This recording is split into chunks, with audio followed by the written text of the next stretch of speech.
We're coming to get you, listener. That's right, it's the start of spooky season. Everyone's diving into their favorite horror films, and here at Silver Screen, you know we're no exception. We like to mark the occasion with something special. Last year, we had our Month of Monsters. This year, a very special crossover event. One trilogy, 3 shows, 3 weeks, and to paraphrase Vincent Price, gruesome ghouls from every tomb are closing in to seal your doom. Oh, yeah. Yes, you've guessed it. You've guessed it. We're looking at the films that arguably defined the zombie genre. Legendary director George A. Romero's Living Dead Trilogy. Now, yes, we know there are more than 3 films these days, but for myself and DK, we grew up in the 20-year gap between Day and Land when these movies were the trilogy. To us, this was the definitive set. So, yeah, that's what we're dealing with here. And Silver Screen regular and cult classics. I'm not saying that, jeez. Silver Screen regular and cult classics will be tagging in over the next couple of weeks. But to kick things off, welcome to Cinema Classics. I am regular host Mike Wilson, and we're breaking down the one that started it all, the 1968 seminal original Night of the Living Dead. Joining me, as always, is my right-hand man, DK. Hello. Hello. Night of the Living Dead, a.k.a. hanging with Mr. Cooper in the cellar. I knew somebody was going to make that joke. I just knew it. Yes, welcome back, DK, and thank you for joining me again for this one. And myself and DK, we've picked up a straggler on our trip through the cemetery. You know her well. She is the queen of sci-fi, and for these weeks, our scream queen. Welcome back, Nita. Thank you for having me. I'm glad to be here. And this is one of my favorite all-time movies. Zombies are my favorite topics. I love this movie. Let's break it down for sure.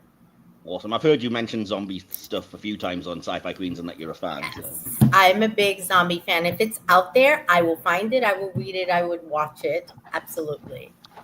Nice. Yeah. Well, I'm going to just start with a tiny bit of information about this film and then we can get into it. So Night of the Living Dead is a 1968 American independent zombie horror film directed, photographed, and edited by George A. Romero, written by Romero and John Russo. Although the monsters that appear in the film are referred to as ghouls, they are credited with popularizing the modern portrayal of zombies in popular culture. Having gained experience making TV commercials, industrial films, and segments for Mr. Rogers' Neighborhood through their production company, The Latent Image, Romero and Russo decided to make a horror film to capitalize on interest in the genre. The script primarily drew inspiration from Richard Matheson's 1954 novel, I Am Legend. Night of the Living Dead is frequently identified as a touchstone in the development of the horror genre. Retrospective scholarly analysis has focused on its reflection of the social and cultural changes in the United States during the 1960s, with particular attention towards the casting of Dwayne Jones, an African-American, in the leading role, which I'm sure we will get into. Before the film's release, the term zombie described a concept from Haitian folklore, whereby a corpse was reanimated into an insensate slave. Early zombie films like White Zombie in 1932 or I Walked with a Zombie in 1943 combined this with racial and post-colonial anxieties. Romero never used the word zombie. You'll notice it's nowhere in the film because he said his flesh eaters were something new. The term zombie was retroactively applied to Night after its cannibalistic undead became the dominant zombie concept in the United States. The word zombie even becoming a byword for anything that won't die or won't stay dead. Romero's antagonists broke with earlier traditions of voodoo zombies by having no human villain in control and thus no potential to ever restore the monster's humanity. Compared to the vampires and Haitian zombies that served as inspiration, Romero's antagonists derive more horror from abjection, the disgust that arises from an inability to separate clean from corrupt. Audiences can't identify with the zombies because there's no identity left within their bodies, and it's been argued that they instead provide audiences a combination of disgust and fascinated attraction. So, any thoughts on any of that before we dive any further?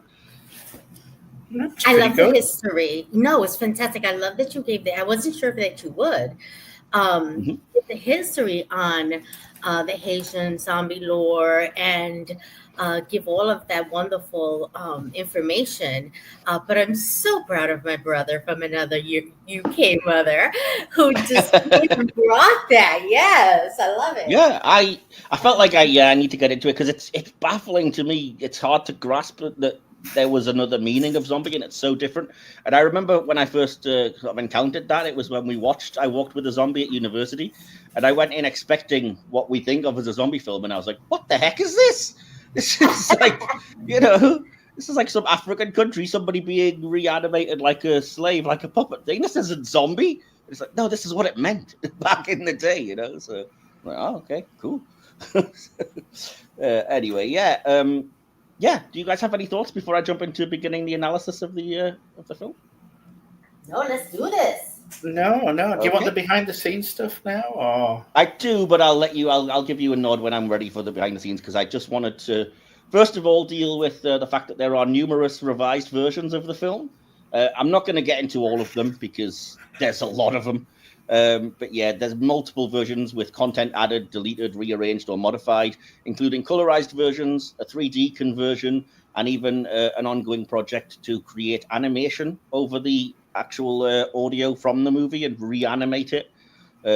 So yeah, but one that was particularly notable for me was in 1999, the co-writer Russo released a modified 30th anniversary edition. He wrote and directed additional scenes and recorded a revised soundtrack. Bill Hinzman, cinematographer for the new scenes, also reprised his role as Zombie Number 1, who now gets an extended backstory of being a convicted child murderer who was executed and rose again as a zombie on his burial day. Russo had explained that he wanted to give the movie a more modern pace, in his words, but some argue that he took liberties with the original script, and the additions are neither clearly identified nor even listed anywhere. Entertainment Weekly reported there was no bad blood between Russo and Romero, but critics strongly disliked the revised film, notably Harry Knowles of Ain't It Cool News, who promised to permanently ban anyone from his publication who offered positive criticism. Wow. And working from the original camera negatives and audio track elements, a 4K digital restoration was undertaken by the Museum of Modern Art, MoMA, and the Film Foundation.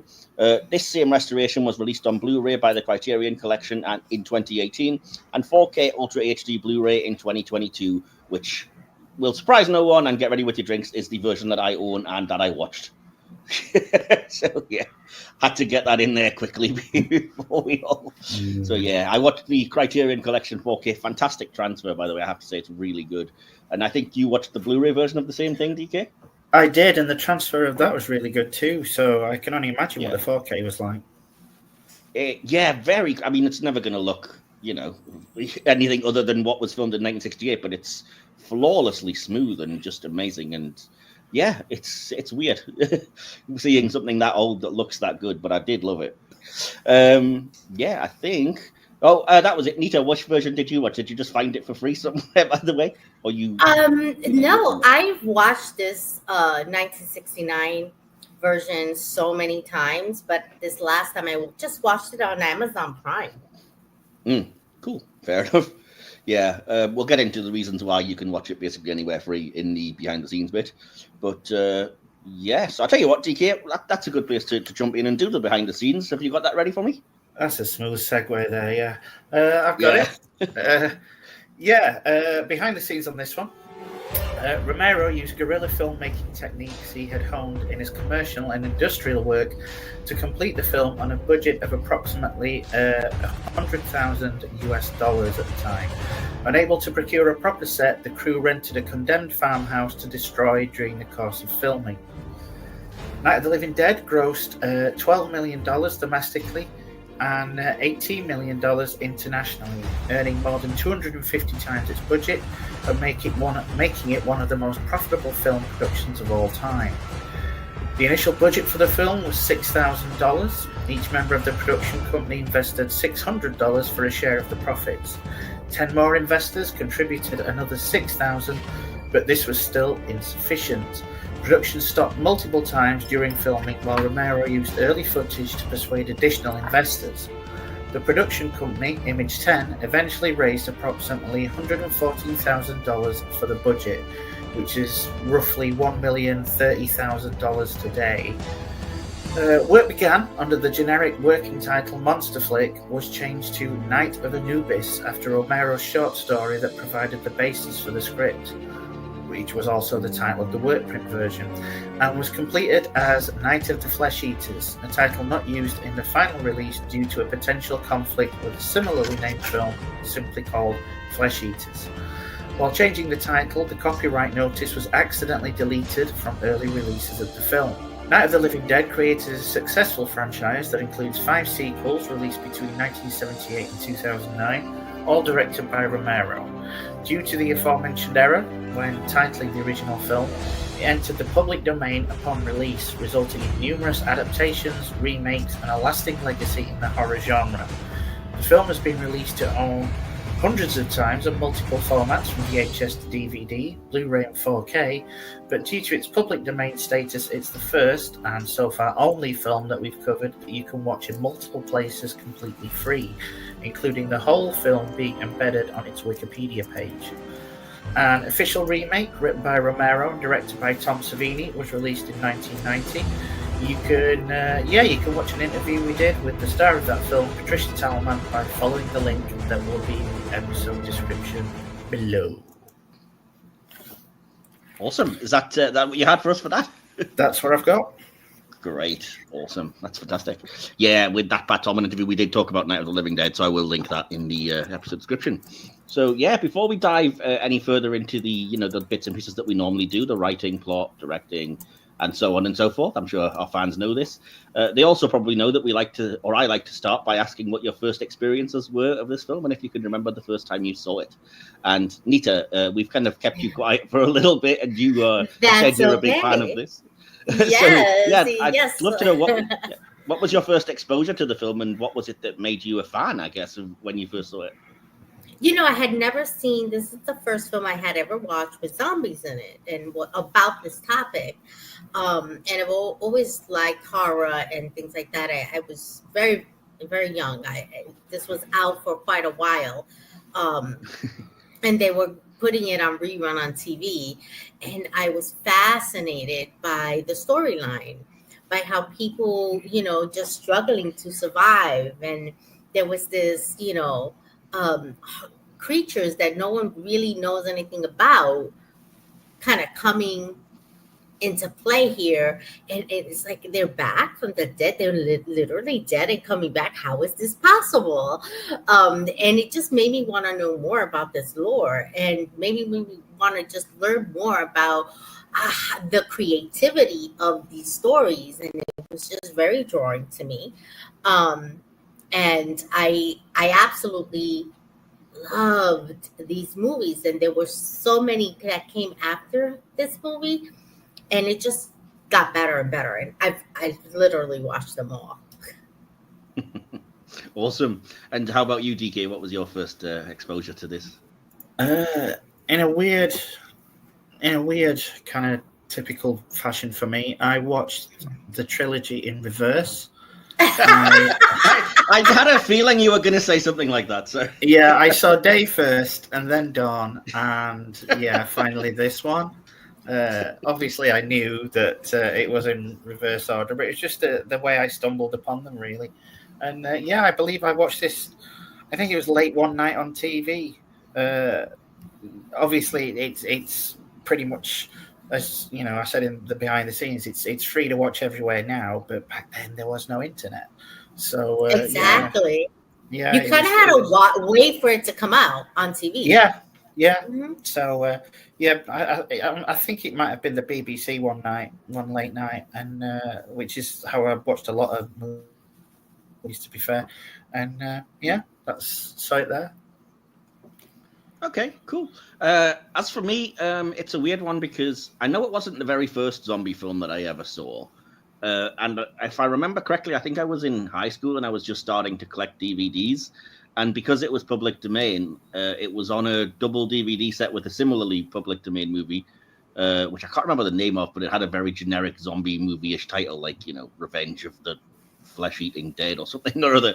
But it was on a double bill with this, and it cost like £1 or £2 because these movies are free, basically. So It was kind of a bargain bin find. And I was like, 2 zombie movies for like a couple of quid.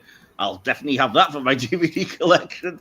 And then, like I said, the weird thing is there was one great movie, Night of the Living Dead, which is seminal and important, and then the other one, which I can barely remember because it was just absolute trash, and was public domain because it felt like it was made by, you know, a couple of film students in their mum's garage for a few quid, you know what I mean? So, but yeah, I loved that I owned Night of the Living Dead, at least on DVD, and they used to, you know, my overall first impression when I watched it was just like, wow, this is clearly where a lot of what we know of as zombie stuff comes from.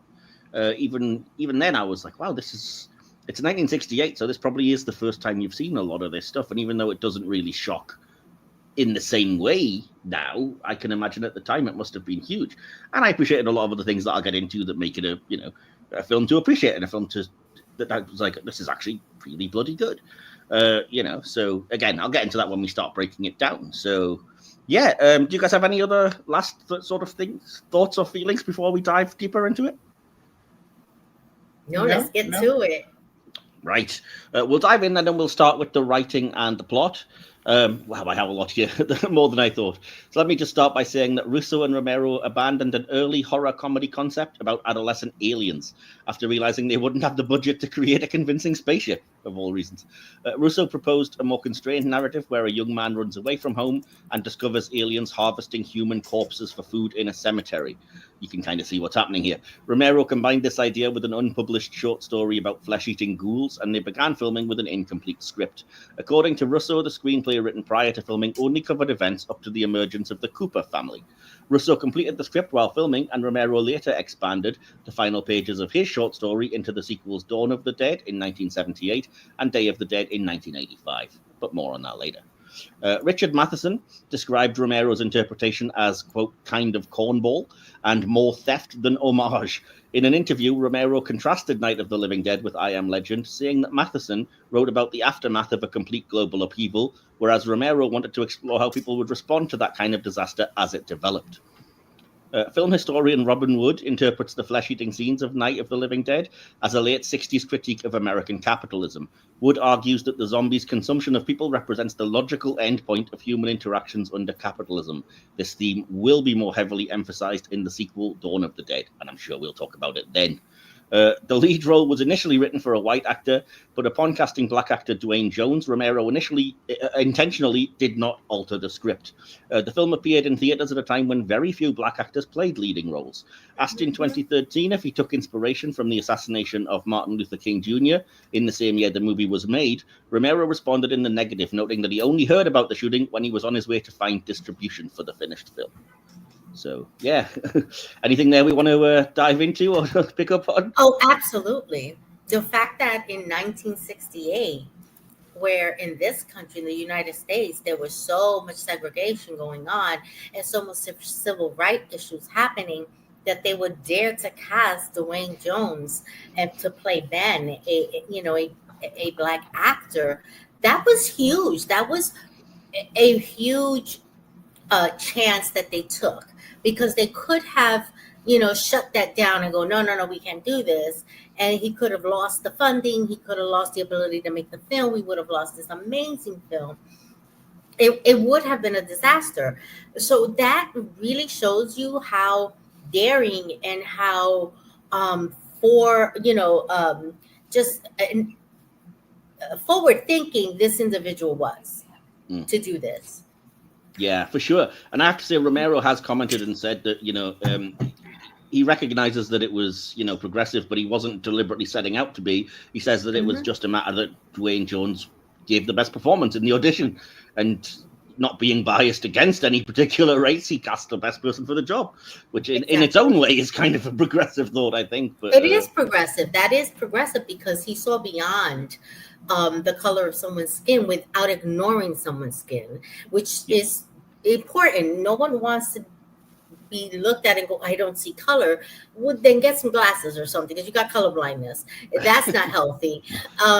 We don't want to not be seen. We want to be seen, but we want to have opportunities and be included. And I think that that's what he demonstrated, that he looked at the acting without ignoring the actor and still went forward. And that was pretty progressive indeed. Absolutely. And it has it's very much influenced a lot of people's interpretation of various parts of this film, especially the ending. Romero insists, it's unintentional. It wasn't the script hasn't not been altered when a black actor was cast, and it wasn't written for a black actor. But many people have said that whether it's intentional or not, this is kind of, this is a comment on things like the civil rights movement and the kind of the stuff that black people face every day. I remember we definitely studied this at university, and they made a huge deal out of the ending because I think it is a big deal. The idea that, that Ben is the last survivor, but this group of kind of, all white men, almost lynch mobs, still shoot and kill him without a thought and don't think of him as anything more than just another body for the fire, as they put it. And what's horrifying is that's how people thought about just black people in general. And that is something you can't really ignore.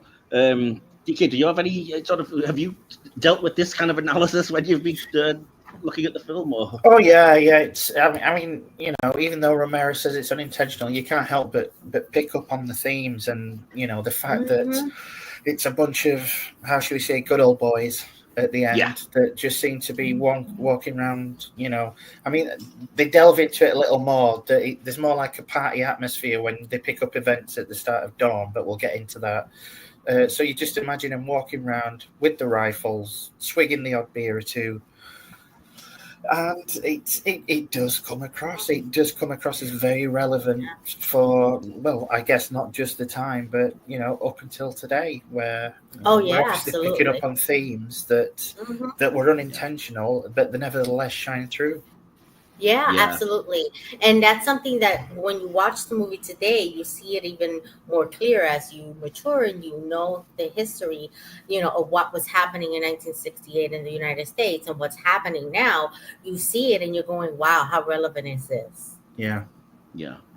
And I think for me, I also I know it's not intentional and it's not part of the script, but it's hard to ignore when Mr. Cooper, as it is arguing with Ben and that he shouldn't be in charge, that he should be. And again, I know that's not deliberately designed as a white guy that doesn't think that black guy's qualified, but it's hard to ignore that that is what's happening as well. You know what I mean? That's exactly what's happening. Yeah, within the narrative, that's kind of what's going on, and so you can't ignore that that's there.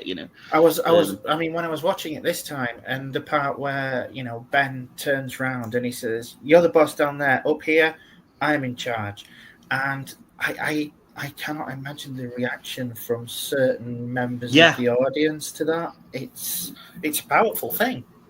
Yeah, and I mean the fact that Ben is ultimately kind of the one guy that takes charge and is in charge and survives the film. But like I said, it's also that ending for me is so powerful because you can look at it if you like. I mean, I think it would be a bit ignorant as just, these people that want to shoot and kill the zombies and everything are just stupid and just didn't give due diligence and so killed somebody that wasn't dead.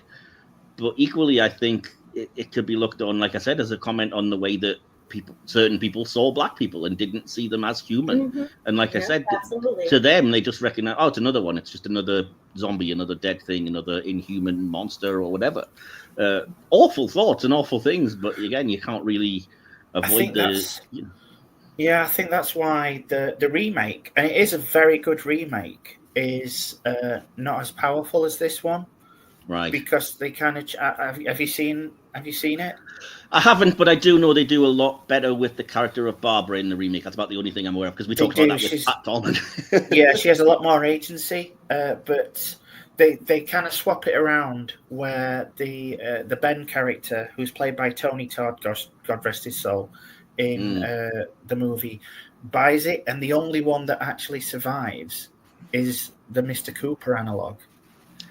And in the end, Barbra is outside, and because Mr. Cooper's been such a bastard, she offs him herself. It's a similar setup. He comes out and looks out of the window, and Barbra blows his head off. Oh, okay. Wow. Okay. Yeah, I think that lacks the kind of the irony that I felt when I first saw this original version and that ending, like I said, which is just, oh wow, the hero has survived, and whatever racial tensions of the time people were thinking, I personally was like, what a relief somebody survived, it's great. And then, like I said, the irony of like, oh, you freaking shot him, you idiots. You think, oh, he's safe now. The zombies are gone, he's going to hook up with this group and everything's all right. But no. Yeah, exactly. And I will say, I mean, this is probably can be taken in both directions as, why he might be considered a threat. But also, when I was watching it this time, I was like, how stupid are they that he's holding up a gun? I'm pretty sure the zombies wouldn't be able to do that. I don't know. In this one, you do see them use it. I know they go back to it later, especially in things like Day and Land, but you see them using rudimentary tools. That is true. That is. I did notice the one that had that which kind of threw me because it's kind of you're not used to them being even slightly able to reason. Intelligence, yes, exactly. I did notice the one that was trying to get in the car and then had the sense to go and pick up a brick to smash it with, and I was like, huh. Yeah, I was like, what? I mean, is it a zombie or what's happening here? Because I think that the concept of zombieism is that they're dead. And something dead doesn't really process thought and action and behavior that way. So that was a little bit weird. I think Dawn of the Dead goes some way to explaining that, which is that we still recognize if we get turned into zombies, there's still kind of impulse from things we did when we were alive. And so maybe that guy was a professional car thief or something. And he's just doing that. I don't know. But you can kind of, hand wave it away that way if you want to. And I'm fine with the idea that, there's just innate violence because that's humanity. And so like the little girl zombie naturally reaches for the trowel and full on psychos her mum, because sadly, violence is innate in a lot of ways. So I'm not really having an issue with that. But I mean, so we've dealt with kind of the obvious allegory, as it were, but there's lots of talk about this film and the things that it could represent on a metaphorical level, as I said, not just the civil rights movement, which is definitely a strong thing, but also the Vietnamese War, the idea that men were just being marched out like, numbers, like nothing. Yeah. And there was no rhyme or reason for it that people really understood. And it was horrible. And, all of this kind of guerrilla warfare and having to shack up and avoid people and everything. So I think there is definitely that as well. Like I said, the idea that there's just innate violence. I think it's less pronounced than some of the civil rights stuff, but it's there. There's also people that argue that the film is just about familial tensions in general. There's a family in the film, and the film is kind of making a sort of comment on the death, as it were, of the nuclear family as we head out of the 50s and 60s and into more of an era where, there wasn't that kind of stigma against divorce, for example, or this family unit was able to expand and be a bit more, more, let's say, diverse in places.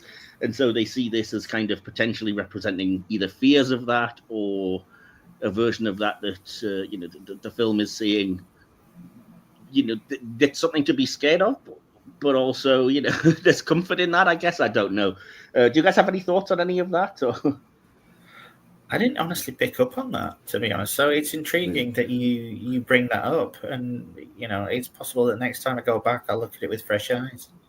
Yeah, I mean, I did kind of wonder why it was a family that was there specifically. I mean, again, there could be no reason other than a family just is. But yeah, I mean, it's curious that the younger member of the family is the one that kind of offs the older members, and again, that makes me wonder: is that a little bit of like, oh, our kids are getting out of control, like when we reviewed Rebel Without a Cause, like, oh, they're going against these institutions, they're dangerous, kind of thing. It could have just been written for shock value, like, oh, these younger people having to do these horrific things, type of thing. You know what I mean? Yeah. Like, I'm wondering if that could be it. Yeah, but I think the fracturing of the family unit is very present here. The idea that the wife kind of goes against the husband. The husband's a bit of an a-hole, basically. Oh, he was. He was going to get them all killed anyway. He was a moron. Exactly. So there is a bit of a fracturing of that I can see in the film. People have also said that the film is basically distrustful of all institutions, whether that be the government, the entire sort of civil defense thing, the media, propaganda, the so-called silent majority. And again, I can kind of see that anything that you feel is overwhelming and kind of swarming over you, this could represent. And this being the first example of this, you know, what can the zombies stand in for? I think there is an argument to be made. Yet, all of that, or whatever you want to pick from that. Do you guys agree, or is there anything there that particularly stands out as? No, I do agree with that. It does very much feel like that. I mean, you know, especially when it cuts to the people in the TV studio, especially when it cuts to the people interviewing the sheriff. Nobody's really got a clue what's going on, but you're expected to trust these authority figures. It's But the thing about it is as well that was notable. I forget who said this, but it was a quote that really stuck with me, which was, for the first time, they're not monsters, they're us. At the end of the day, a zombie was a person once. And again, it's this idea of, what are you afraid of? Is it communism overrunning you? Is it propaganda heading your way? Is it the media not being truthful? Is it foreigners coming and invading you or whatever else? I mean, these are things that are sadly even more timely in a lot of ways now than they were in 68, but you can fully see the argument. I mean, even on a political level, could it just be the other side coming for us? You know what I mean? But I mean, there's a lot that potentially could feed into the subconscious side of that fear. And of course, the most obvious one that we all kind of have to deal with, death. It's not something anybody wants or looks forward to, but it is something we have to reconcile. And this film literally is providing us death as a concept coming for us. And again, I think that really can't be ignored. I think the film, it kind of sets out its stall with that early on. I don't think it's a coincidence that it starts in a cemetery. And there's all this talk about like, oh, we come here only once a year and the flowers decay and she's dead, nothing's changing and everything, even before we get into any of the zombie stuff. So do you guys have any thoughts on any of this? I don't want to just keep talking. No, I mean, you got it. You're covering it. It's again, it's kind of touched on here at the start of this movie, but it gets more play later on. But also the idea that Johnny talks about, like, well, I've been told I'm damned, and we're talking about, the afterlife, what happens to us, the idea of a soul and stuff, which is, like I said, it's way more pronounced in the big famous quote that I'll talk about next week with Dawn of the Dead. But again, these are ideas. We are fascinated with death and what could happen after it. And again, this idea of the very concept coming up against you, whilst also, as I said in the intro bit there, being a case of things that repulse us, that we naturally have an aversion to, like cannibalism or these ideas that are just like, that's just horrible. It's repulsive. But at the same time, we're weirdly fascinated because it is so other to us in that weird kind of way, it's so taboo in a sense, I guess. So you guys, I don't want to, like I said, just keep rambling on. So do you guys have any thoughts on any of that, or any sort of notes that you wanted to throw about the writing or the plot? No, I just think it's I mean, I was surprised when you said that they started without a completed script. I think it's done really well. It's paced really well. Mm-hmm. You feel the tension. It's it keeps you. I mean, it's an old film now, and I've seen it countless times, but I'm still on the edge of my seat watching it. Oh, I'm with you, and I love how it developed organically because they didn't have a complete script, and they kind of went with the flow. And let's see what happens, and let's allow these actors to be actors and to shine, because I think they did an amazing performance. And I think that probably has something to do with the fact that it grew organically, the script, and naturally. Sure. Definitely. Well, that actually is a fantastic segue, because you've talked about the acting. And DK, you have the information to start us off here. Do you want to dive into the acting for us? Yeah, sure. The low-budget film included no well-known actors, but propelled the careers of some cast members. The cast consisted of members of the production team, actors previously cast for their commercials, acquaintances of Romero, and Pittsburgh stage actors. Much of the dialogue was altered, rewritten, or improvised by the cast. Lead actress Judith O'Dea told an interview, I don't know if there was an actual working script. We would go over what basically had to be done, then just did it the way we each felt it should be done. One example offered by O'Dea concerns a scene where Barbra tells Ben about Johnny's death. O'Dea said that the script vaguely had Barbra talk about riding in the car with Johnny before they were attacked. She described Barbra's dialogue for the scene as entirely improv. Ben's lines have been attributed to lead actor Dwayne Jones. Ben was an uneducated truck driver in the script until Jones began to rewrite his character. So that's what I've got for that one. I think that's fascinating, to be honest. Both of those things, the idea that there's a lot of improvisation in here, especially some of the things that, like you said, play into the Barbra storyline, which I don't love. You know what I mean? But yeah, I mean, what you get told this, and you're providing information and still acting as this character that's going through PTSD, basically. And as you said, just the idea that Ben was written as uneducated truck driver and Dwayne Jones was like, nah. And again, that power, a black man having the power to not only change the script a little bit, but also make his character a bit more of a hero, I guess, in a lot of ways, certainly more proactive. So, yeah. Oh, absolutely, and I think that that was brave of him to say, you know what, I don't want to play this uneducated truck driver. I want to be more than that. I want to be seen differently. I think that was brave because it wasn't just a role written for someone that wasn't black, but the times, the black voice was not allowed to be heard. So for him to go, hey, let's have this conversation and let's do this, and for them to be receptive to that and open and go, wow, yeah, let's do that. That says a lot about both individuals, both characters.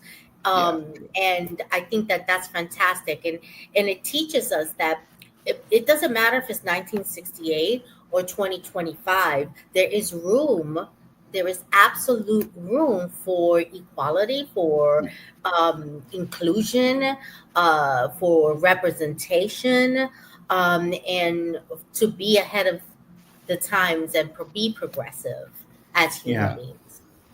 For sure. Yeah, definitely. I want to go through each of the actors because I have a tiny bit of information, so I'll go through one by one and then ask what we thought of their performances.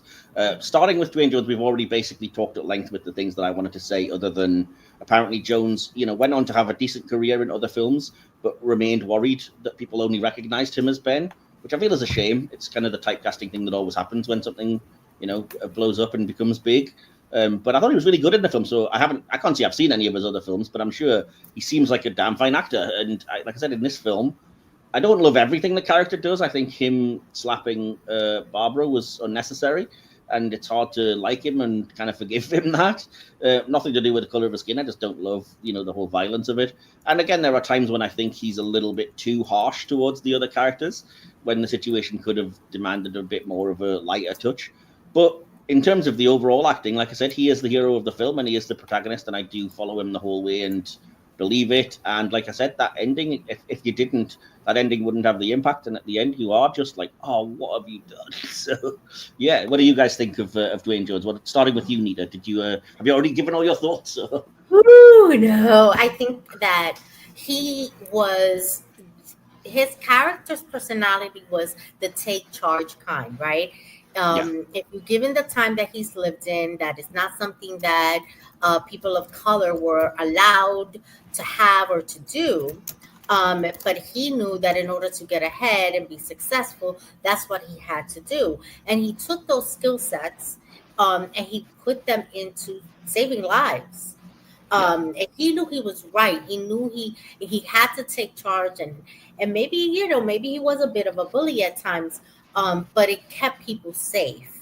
And he was dismissed a lot, and he dealt with that, and he kind of shrugged it away and say, okay, let's get this done. And he really, I think it was positive that he was like that. I like the fact that he was a bit strong. Maybe in today's age, that's not quite as necessary.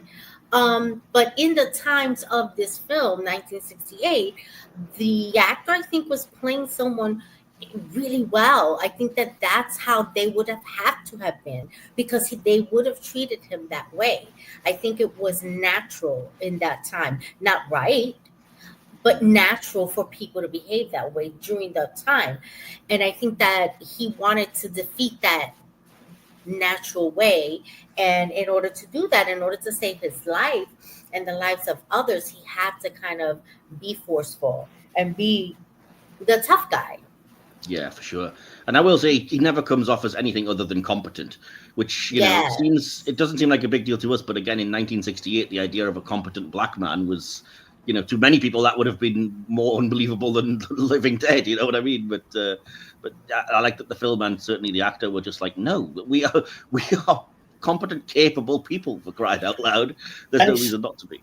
And it's not just that. His main kind of antagonist throughout the film, Cooper, is everything that, ignorant. Well, not just that, but he by rights, according to certain audience members, he should be the protagonist. So to see that role reversal and Cooper have all these negative traits, such as the self-centeredness, the conniving, it must have been such a mind screw at the time. Yeah, definitely. I'd love to kind of explore that a little bit with somebody of the time, but it never happened. But I would love to, to see what the reaction was to just your average person, or even somebody that was racist, and how they dealt with it. Because again, it's unusual for a film like this that is in its own way subversive to take off in such a way without it. I mean, I do wonder if in this day and age it would get damned as being too woke, for example. You know what I mean? But probably. I will say this: for all the times that genres such as horror and sci-fi are looked down upon, they are the ones that actually break down these barriers. Mm-hmm. Yeah. Oh, completely. 100%. Yeah. I'm going to move next to Judith O'Dea as Barbara. She was a commercial and stage actress, and apparently she expressed surprise at the film's cultural impact and the renown that it brought her. Now, I think she was good in the film. Like I said, I think my issues I have with the character are the writing rather than the performance, but I'm relieved to hear that the 1990 version kind of flips it for a more post-feminist age, shall we say, because I did feel like, even though, again, the trauma and everything is well acted by O'Dea, that it's just a shame that the woman character is reduced to kind of, the fainting, it's all too much for me, kind of.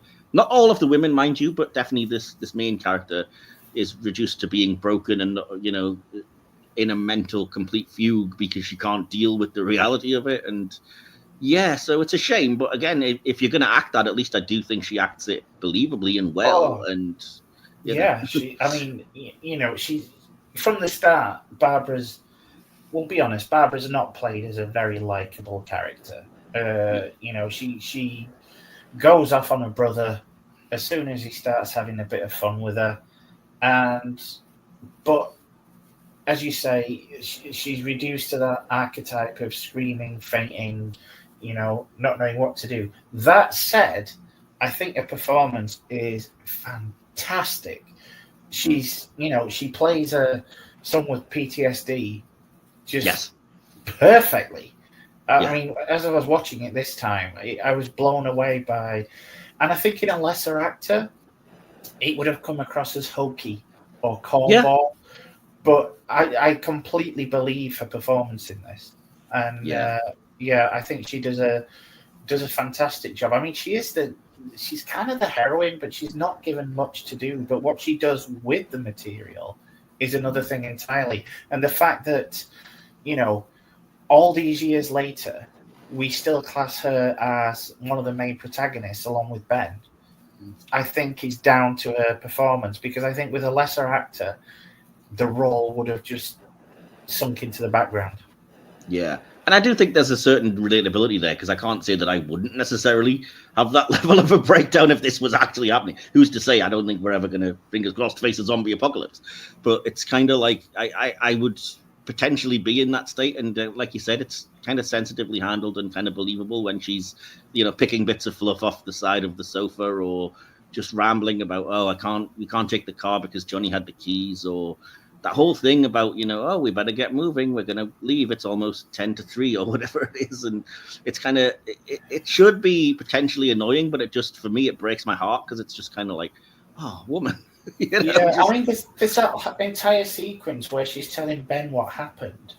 Yeah. And I don't know if you're getting it, but I'm watching it and I'm just thinking, well, that's not what happened at all when she was in the cemetery. So I just wonder if, her mind's running away with her at that point. It's obviously very stressed, but the events don't reconcile with what you actually see on screen. Well, that could also be the lack of a script, to be fair. It could be, yeah. That's the only thing that throws me. Don't take this the wrong way. I don't advocate any kind of violence. I do get Ben slapping her, because at that point she was hysterical. Oh yeah, and if it had just have been one little thing, but he kind of fully knocks her out with multiple. He does get into it, but I think that's part of the story, because if you're in that kind of situation, there could be added stress and all that kind of stuff. I'm not defending it. I'm not defending violence against people. No, and I kind of understand where you're coming from. The idea would be, you see it in 1,000 places from old cartoons and TV and stuff. If you're hysterical, slap, and then, oh, thank you, I needed that. I was hysterical, whatever. I mean, you look at Airplane, and it's played for laughs. People are queuing up with boxing gloves and wrenches and stuff like that. Exactly, Yeah, but it doesn't make me hate Ben as such. It does give him that edge that you just think, ugh. And it's like you said earlier, it's when he starts shouting sometimes, and sometimes you think, should you be getting that stress, mate? If anybody was acting that way, I mean, 99% of the time when he's shouting at Cooper, fine, I've got no problems with that. It's when he shouts at like a couple of the more sympathetic characters. Yeah, and you can understand that Ben's stressed, and you can understand he doesn't want this. He's survived on his own. He doesn't want anybody taking charge and putting his life in danger. But I think it's just a reaction to anybody overreacting kind of thing. So for sure, when you get into an argument and someone says something, you take the tone wrong. And I think it's just one of those situations. But I never. He's got a bit of an edge to him, but I've never seen him less than a really good protagonist. And I think they both Ben and Barbra, I think, come out with this. There's a reason why when you think back to this film, you remember those two characters primarily. And I think it's the performance of both Dwayne and Judith. Their performances were outstanding. Yeah. And they're the ones that are so vivid. Every time I'm about to watch this film, those are the performances I'm most enthusiastic about watching. Yeah. So do you have any thoughts on Judith O'Dea before I move on then, Nita? I absolutely think her character was well played. That fearful kind of woman who needed that help, and felt like she was falling apart.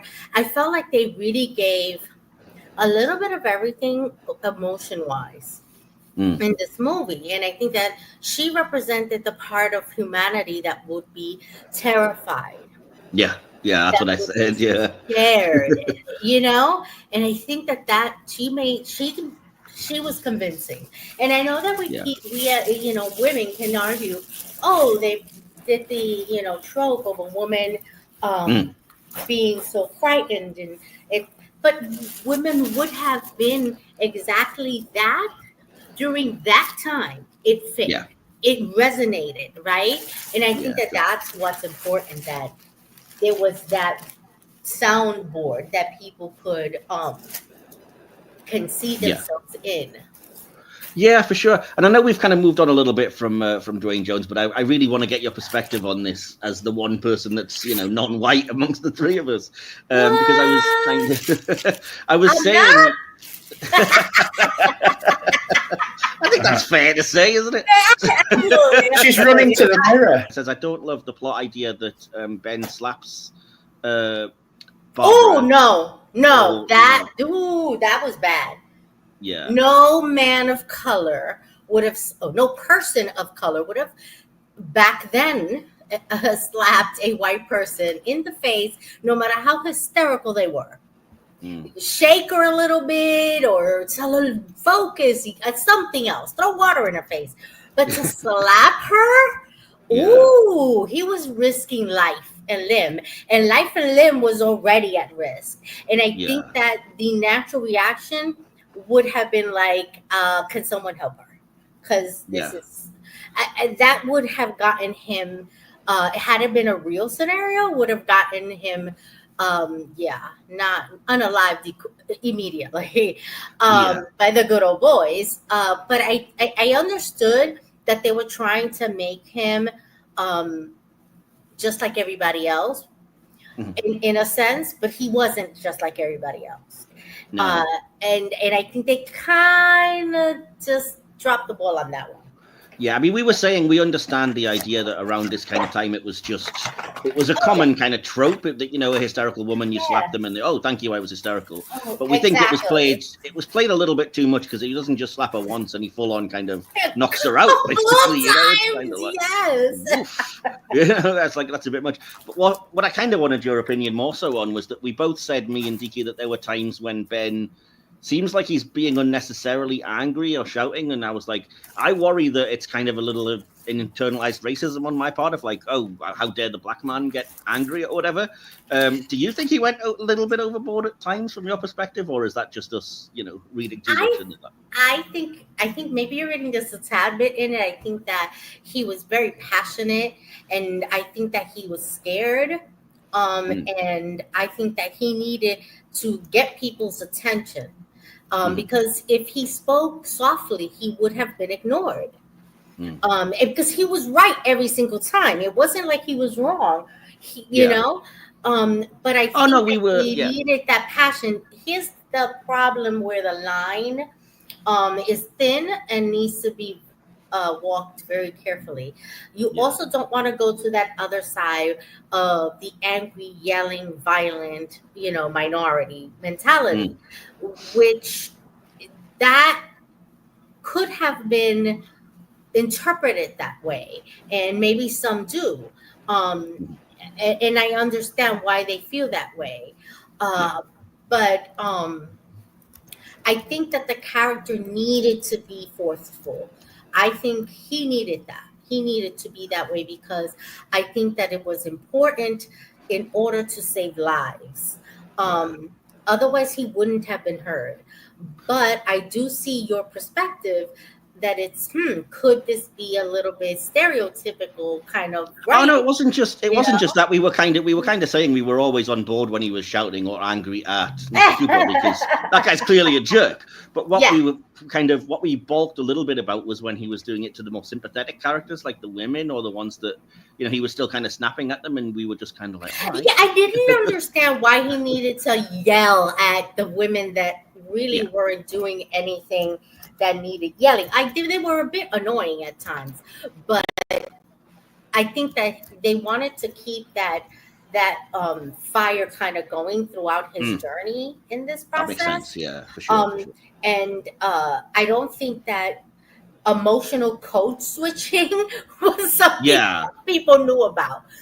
No, Yeah, I suppose that makes sense. And again, once you realize it was written, for just a white random character, I can kind of see that the idea was probably just, to keep, like you said, keep in the audience's mind, it's a tense situation. And let's remember that despite the issues of segregation, of being a black man, there was still patriarchy going on, and he was as a man, he's a part of that patriarchy to some extent, right? So there was that I am a man and you're a woman, and you need to let me be in charge mentality.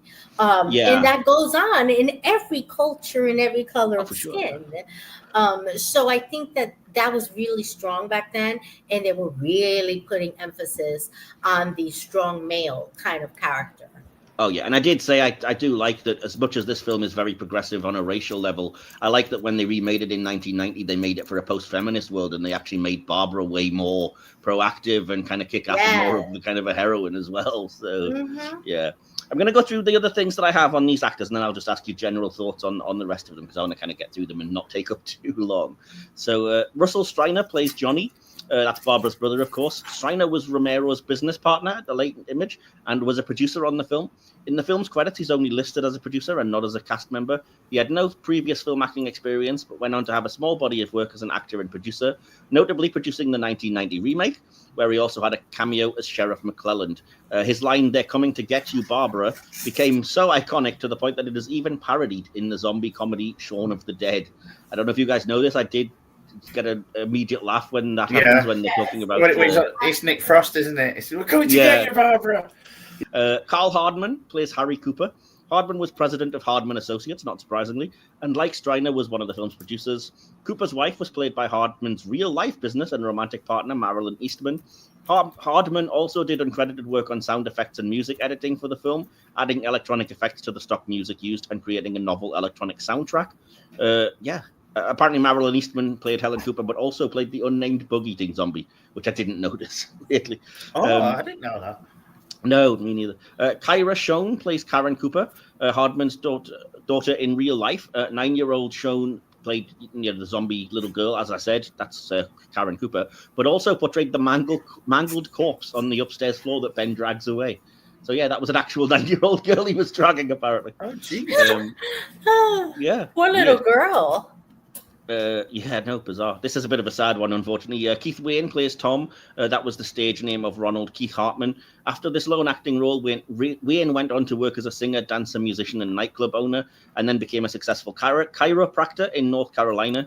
He explained in an interview in 1992, "I am not that person anymore. I got to a point in my life where I wanted to have some control. I didn't want to wake up at 40 or 50 and not be in control." Sadly, in 1995, he took his own life at the age of 50. Oh, geez. Sounds like he That just is way too kind of struggled his entire life, basically, by the sounds of it, which is such a shame. Because he's good in the movie as well, even though his character does something very idiotic at one point. But yeah. He's a very likable character. You feel bad for that couple. For sure, yeah. Speaking of which, Judith Ridley plays Judy. She was 19 years old and a receptionist from Hardman Associates. She auditioned for the role of Barbara, but without any acting experience, she was given the less demanding role of Judy. So that's, fair enough. And finally, Chilly Billy Cardile plays himself. He was well known in Pittsburgh as a TV presenter who hosted a horror film anthology series called Chiller Theater. Weirdly, his daughter Laurie would go on to star in Day of the Dead in 1985. I was just going to bring that up. Yeah.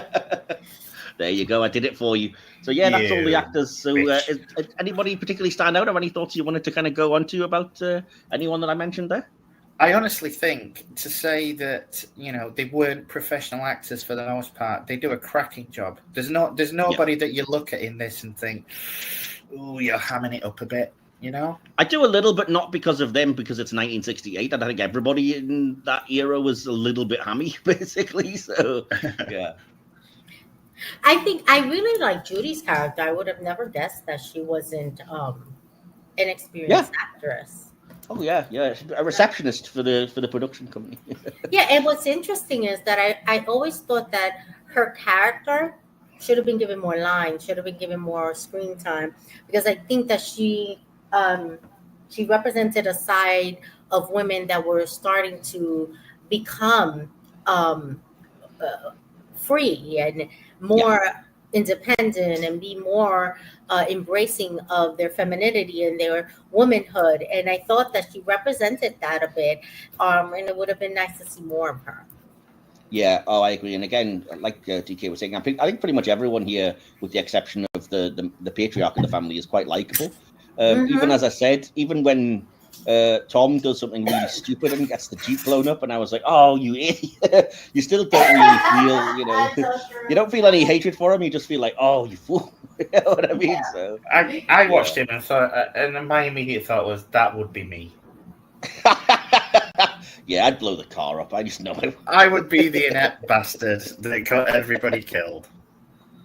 Yeah. See, I'd probably just be Barbara. I'd be there staring at a stitch on the side of a couch or something like that. But yeah, never mind. That's so true. Yeah. Any other thoughts then, or shall I move to the directing now? No, keep going, brother. We'll keep going. Okay. So let me just start by saying the small budget led Romero to shoot on 35mm black and white film. The completed film benefited from this decision because, as film historian Joseph Madry describes, the black and white filming is guerrilla style, resembling the unflinching authority of a wartime newsreel. He finds that the film resembles a documentary, perhaps, on social instability. Yeah, okay. Romero's decision to direct launched his career as a horror director. Critics saw the influence of horror and sci-fi films of the 50s in Romero's style. Stephen Paul Miller, for instance, says he witnesses a revival of 50s schlock shock. I had to be very careful how I said that. Very careful. I can kind of see what he means by that. And again, some of the more shocking, subversive things, the child becoming the undead and things like that. It's these are schlock ideas, and there's no kind of worry about taboo. Knight, you're going to say, I think Romero is an extremely underrated director. When everybody, lists their favorite directors, unless you're a horror fan, Romero never usually comes up. But you look at some of the shots in this, and I'm thinking specifically of where Barbra finds the house and she first meets Ben. There's a particular scene where she walks into the room and sees that little music box, and you see her. You're like kind of looking up at her through that music box, and it's a beautiful little shot. And I don't think Romero gets the credit that he should. No, I do think he slightly overdoes the Dutch angles in this film, but I think it's deliberate to put you at, like I said, a sense of unease and make everything feel a little bit weird. And again, I'll get into this. You'll love this next bit, DK. Night was visually influenced by Golden Age horror comics. The EC comic books that Romero read as a child were graphic stories set in modern America and often featured brutal deaths and reanimated corpses seeking revenge on the living. Romero said that he tried to bring into the film the real hard shadows and weird angles and beautiful lighting that a comic book artist can create. I would say mission accomplished. And he later collaborated with horror writer... You just about to say it. Go on. He later collaborated with horror writer Stephen King and former EC Comics artist on the Homage Creepshow, which we've got a review of on our channel. Yeah. Was that what you were expecting me to say? That's what I was going to say. I said he got his wish in the end. Yes, absolutely, and that was why that was kind of a labor of love. It was like, but I can see the influence here. I know exactly what he means: the writing, the harsh angles, it does kind of, in a way, play like one of those comic books for me. Not in a hokey way, but I see what he's saying. And finally, Romero described the film's intended mood as a downward arc from near hopelessness to complete tragedy. Film historian Carl Royer praised the film's sophistication, especially considering Romero's limited experience. Again, something worth noting. And he noted the use of chiaroscuro, or film noir-style lighting, to create a mood of increasing alienation. I also noticed that and freaking love it. Yeah. It was commonly kind of German expressionist technique if you watch films like Nosferatu or Dr. Caligari, and it really does lend so much more atmosphere, to the point that I just can't imagine wanting to watch a colorized version of this film, to be honest.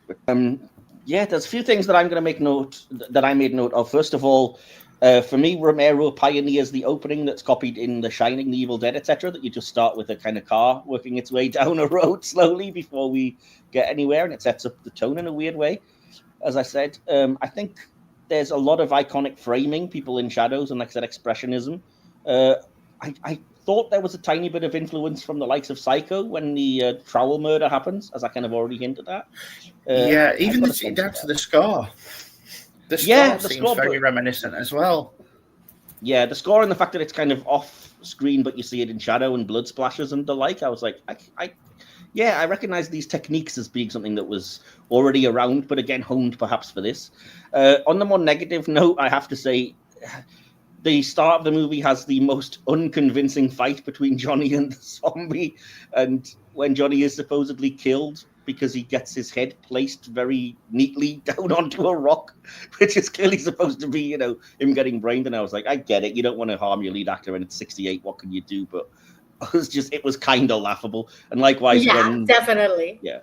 When Barbra tries to escape in the car and it's supposed to be a car crash, and I was like, this is the world's weirdest, 2-mile-an-hour car crash scraping a tree that I've ever seen. It's like, you can kind of tell they were told, we have to pretend the car's crashing, but we don't want to damage it.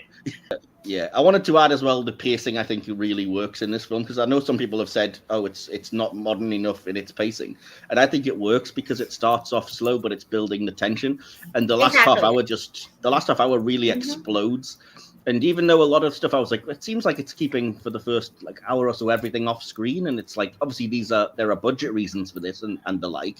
But then when it really kicks off, it's like the zombie makeup when it starts actually getting really gross and skin falling off and stuff, and even the idea, like I said, this is the first time we'd seen them eating entrails and bits of organs and stuff from the handily barbecued 2 victims of the truck crash. I was like, this is so, we don't flinch at this now, but at the time I bet people were just like, whoa, what am I looking at? This is so weird, so bizarre and so but looks like someone had a cookout. Yeah, exactly. I personally love it because I'm like, oh, go for it, show me the gore. But yeah, So yeah, are you guys happy for me to move on to the VFX production design? I only have a couple of notes. Yeah, absolutely. So, that's something I'm looking forward to you bringing. There's only a couple of things. First of all, we mentioned that they rented a condemned farmhouse. Apparently, it lacked running water, but despite this, some crew members slept there during the shoot and just took baths in a nearby creek. The building's neglected cellar was not a viable location for filming, so the basement scenes were actually shot beneath the latent image offices.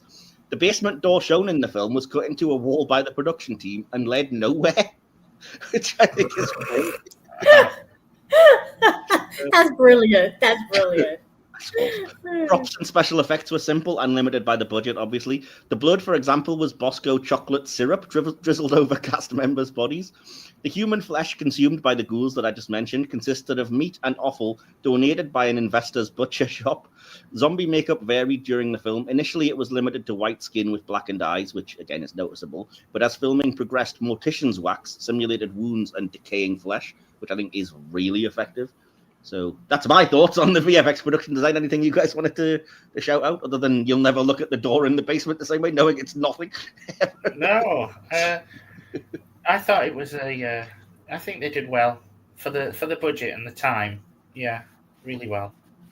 I was well impressed by the zombie makeup as it progresses towards the end. For 1968, I thought that was so impressive.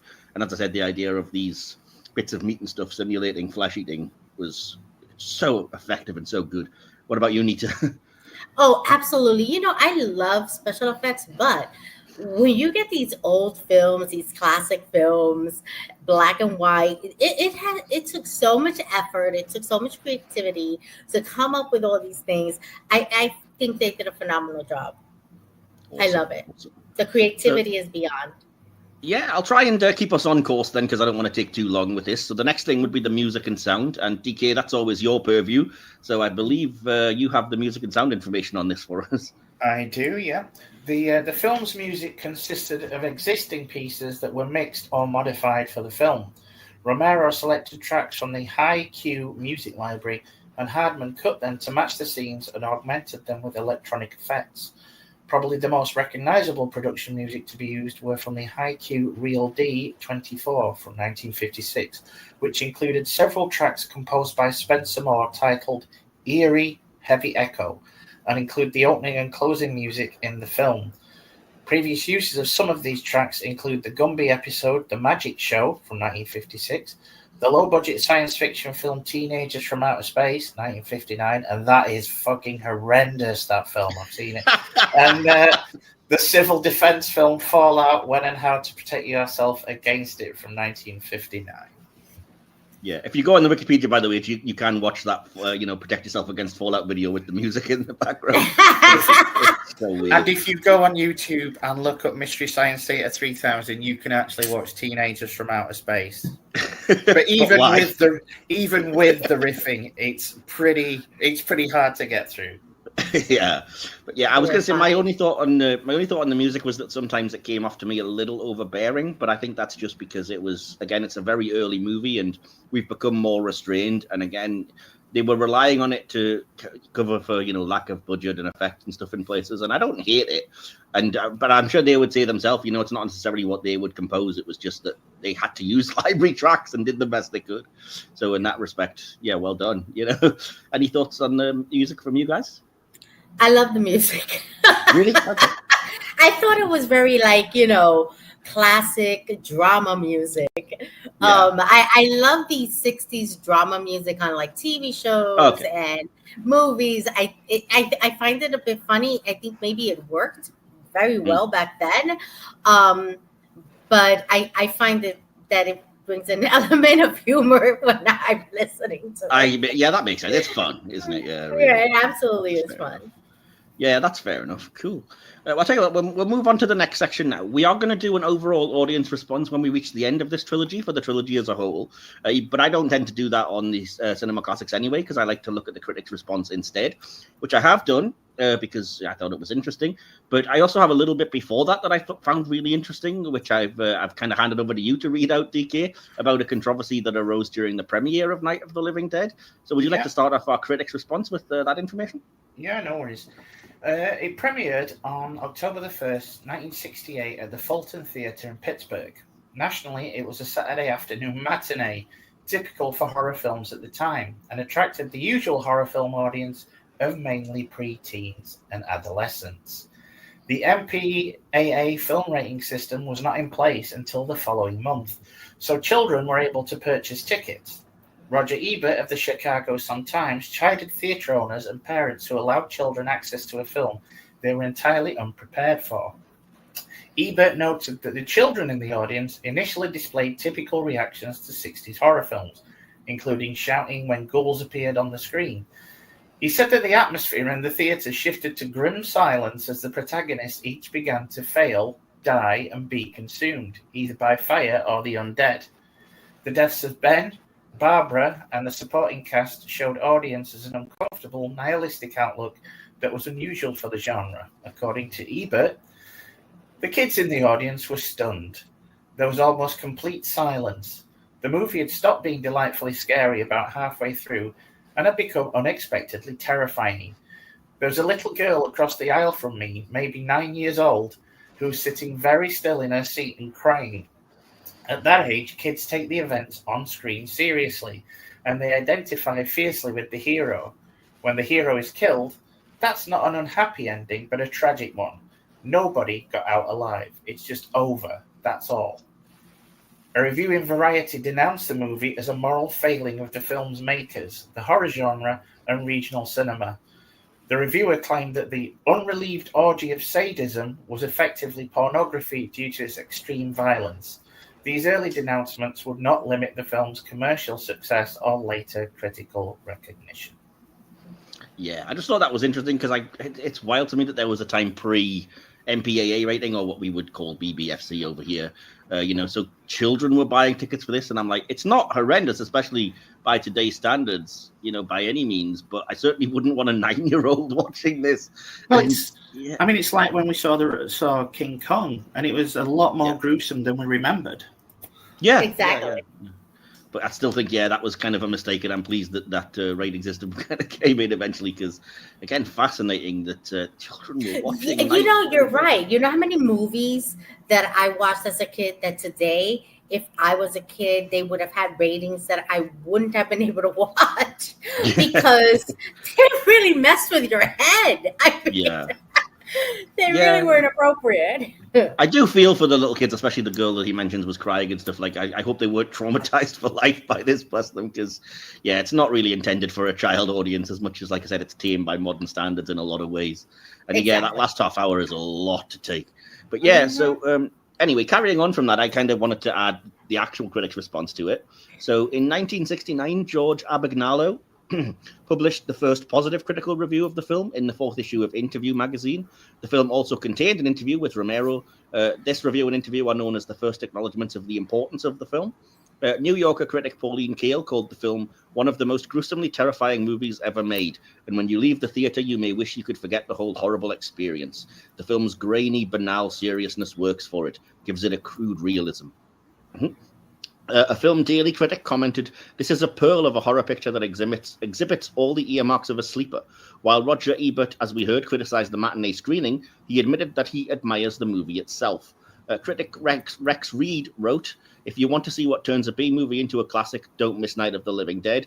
It's unthinkable for anyone seriously interested in horror movies not to see it." Decades after its release, the film enjoys a reputation as a classic, which is why we're looking at it, and still receives positive reviews. In 2008, the film was ranked by Empire magazine number 397 of the 500 greatest movies of all times. The New York Times also placed the film on their best 1,000 movies ever list. In January 2010, Total Film included the film on its list of 100 greatest movies of all time. Reader's Digest found it to be the 12th scariest movie of all time. And on the review aggregator website Rotten Tomatoes, 95% of 84 critics' reviews are positive, with an average rating of 8.9 out of 10. The website consensus reads, "George A. Romero's debut set the template for the zombie film and features tight editing, realistic gore, and a sly political undercurrent." Metacritic, which uses a weighted average, assigned the film a score of 89 out of 100 based on 17 critics, indicating universal acclaim.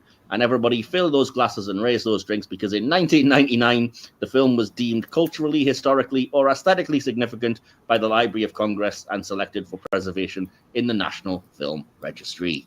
just like 99% of the films we review are in classics. Yeah. So yeah, I think that's overwhelmingly positive, frankly, especially considering the controversy. You guys, any thoughts on that? I think it's all well deserved. Well deserved. Yeah, it holds up. Yeah, awesome. So yeah, that's what the critics thought, but we're going to dive into what we think now, and we're going to start, as we do on my silver screen, regular and classics, with giving our favorite things, specifically favorite character, moment, and line in the movie. I'm sure you guys were aware that was coming up, so hopefully you've given it some thought. So, Nita, have you got a favorite character, first of all? I have to say that, of course, the character of Ben shines so much for me. And I can see, his growth, his authority and taking charge and making sure everybody was safe. His character was a thrilling character for me. I didn't like the slapping of the woman, but I did like what he had to say to her. Like, that line he gives her to just kind of get it together. He was passionate about it. I'm trying to see that moment, that scene that I was not too thrilled with, in a more positive light, and it's the passion he brought to the scene. I loved it. And I loved her interaction with him. Because, I don't know how they do slapping scenes. It seems so real. Is the bitch really getting slapped, or what's happening? I don't know. But it looked real enough to me. But the interaction and her understanding of that moment, like it clicked. I thought it was very interesting. I loved it. That was my favorite movie. My favorite moment. Okay, and so yeah, favorite character, I'm guessing, would have been Ben. Yeah. You said your favorite moment. And do you have a favorite line, or was it what you already mentioned? The kind of no. Yeah, I don't remember the exact wording, but the interaction, the conversation when he slapped her and trying to get her to get it together, because he needed people not to panic, but to get it together. That line that he says, just it's like boom, it hits. Yeah. Okay, that makes sense. Cool. DK, you know what I'm going to ask. So, what have you got for me? It's Ben, obviously. He's a good protagonist, especially for the time that this was released. It's quite a storm in the public, I would imagine. So yeah, and I think Dwayne Jones was fantastic in the role, and there's a reason why, as I said earlier, when you think of this film, you automatically think of him. Scene. Mm-hmm. I think I'm going to go for the where they're trying to get to the truck. Not necessarily the end result, but I think it's a little tense when they're trying to make the plans to get out of there. So that always gets me on edge, even though I know the results. Yeah, it was a tense moment when Judy runs out and then Mr. Oswald Cooper just shuts the door behind her. Yeah. The line, "I'm going to be a basic bitch," it's going to be the "coming to get you, Barbara," because I love that.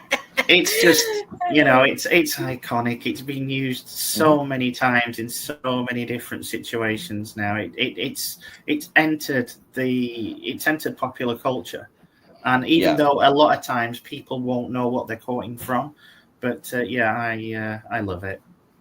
Awesome. No, I can't disagree with that, even though I haven't picked that line because it felt obvious. So when it came to favorite character, I found it hard to pick because I think almost everyone is flawed in some way. And I also think that's kind of the point of the movie, in a way, in a sense. I want to go with Ben, but like we said, there's just a couple of things I can't really excuse. So, and I kind of figured everyone else would. So I'm going to go with Helen because I think that's Helen Cooper, basically. I think she does everything right. She even puts aside her emotion. She sides with Ben against her own husband. She is always on the right side, so as it were. And yeah, she definitely doesn't, in my eye, deserve to die, frankly. I think that's horrible. And especially the nature of it, that it's her daughter that she cares for that does it, I think is awful. But in a way that's effective for a horror film. My favorite moment is, the last half hour or so when shit really hits the fan. but obviously that's very vague. So specifically, Ben's gauntlet of reanimated bodies that he goes through when he turns, and he's got to just dispatch all of these. He's got to dispatch Cooper when he comes back, and then the little girl, and then her mother, and it's just like, oh man, this guy is having the worst 5 minutes of his life. And for my favorite line, and again, I can't fully explain why, I just really like this line, and it's also become kind of well known. It's when they are interviewing someone about the zombies, and this guy just goes, yeah, they're dead, they're all messed up. I have to give special, and if this is the child in me, you know what's probably coming, Mike. No. There's a sure way to kill him. If you don't, get yourself a club or a torch, beat him off, or burn him. Beat him off, indeed. Yeah, I mean, I would rather keep my distance, thanks. As the night of the Living Dead, as it were, draws in, we are going to finish up with our conclusions and our score out of 5 stars. Wrap this thing up and rate the movie. So, Nita, would you like to go first with your conclusion and score? Oh, is there any doubt that my score is 10 out of 10? Well, 5 out of 5 in this case. We go out of 5 stars, but okay. How dare you? How dare you just get 5? I mean, really, fine. 5 out of 5 stars. Still 100%. Okay. And do you have any deeper reasons you want to go into? Or have we kind of already explored them? It is the most beautifully made, classic, passionate, inclusive horror film of its time. The dialogue is on point. The acting is even far beyond expected. And the creativity is amazing. I think that it definitely deserves a 5 out of 5. 5 stars. So cheap. Is that like a UK 5-star out of 5? I mean, come on. It's because that's I'm a greedy American. I'm a greedy American. It's what Letterboxd does. They do it. They have a rating out of 5 stars. I know. I messed it up. I know. I'm just trying to not mess. I'm trying to sound like I knew what I was doing. I also have to make these graphics, and I'd rather not have to make 10.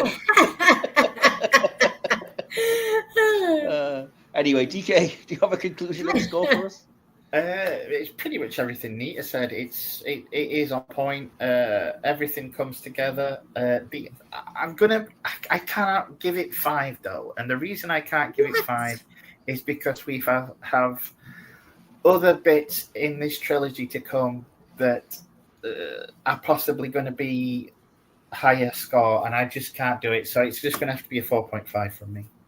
Okay, I think we Simeon fight at 3 o'clock. No, I think we are going to be very. We are very much in lockstep when it comes to this. And again, I'm so sorry for this long-ass conclusion, but you know me, I always do these. First, let me say that this film didn't strike me with quite the same impact as when I first saw it, partly down to over-familiarity, both with the movie itself and with the tropes it pioneered. But that's the point, really. So many films have played in this sandbox, remixing or expanding its ideas, yet this is the film that built the playground. It's astonishing that basically everything we associate with zombies today originated here. Night of the Living Dead didn't just redefine horror, it created a whole new genre with its own tone, rules, imagery, and cultural vocabulary. And beyond its influence, it's still a bloody good film.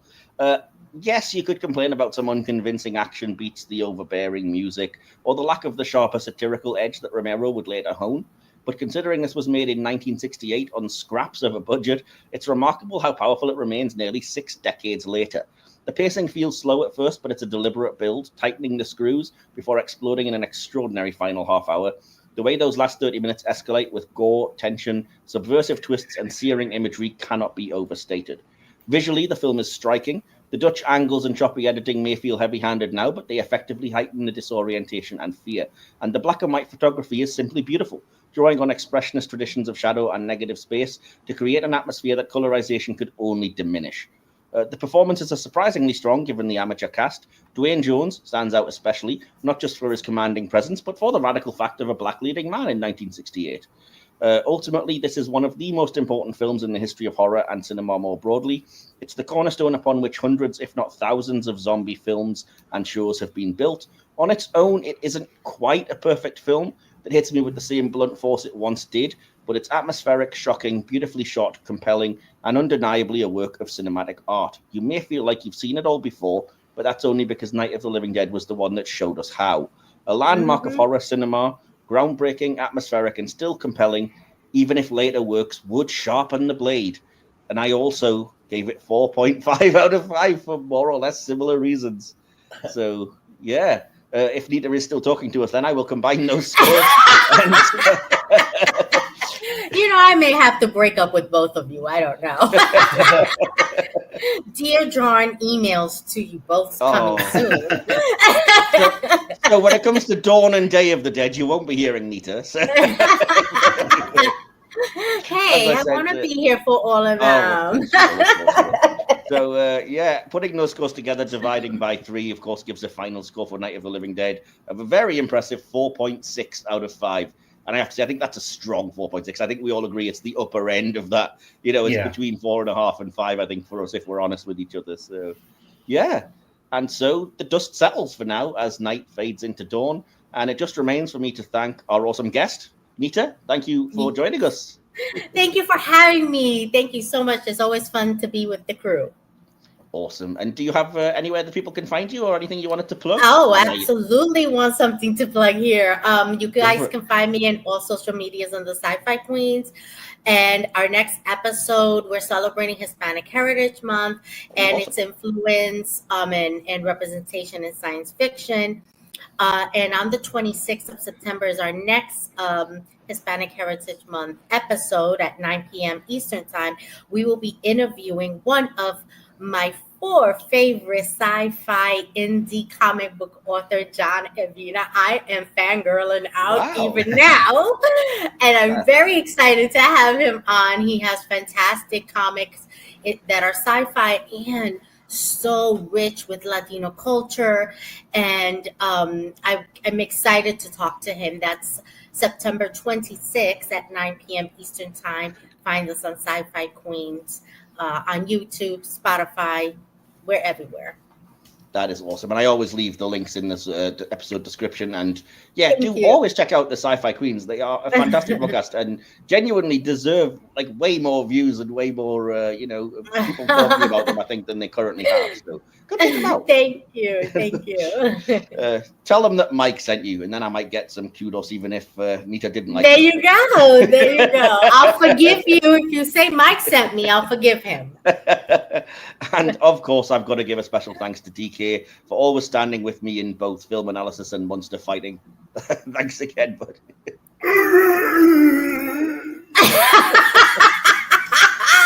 I was waiting for that moment. What's up? You stub your toe or something? No, but for real, thanks for coming along. And I'm sorry I talked a lot during this one, but it was the one that I was given kind of a command of. You gave fantastic information and educated us all, those listening and those on this episode, about Night of the Living Dead information that some of us may have not had. So steady on, Nita. He's already invited you back.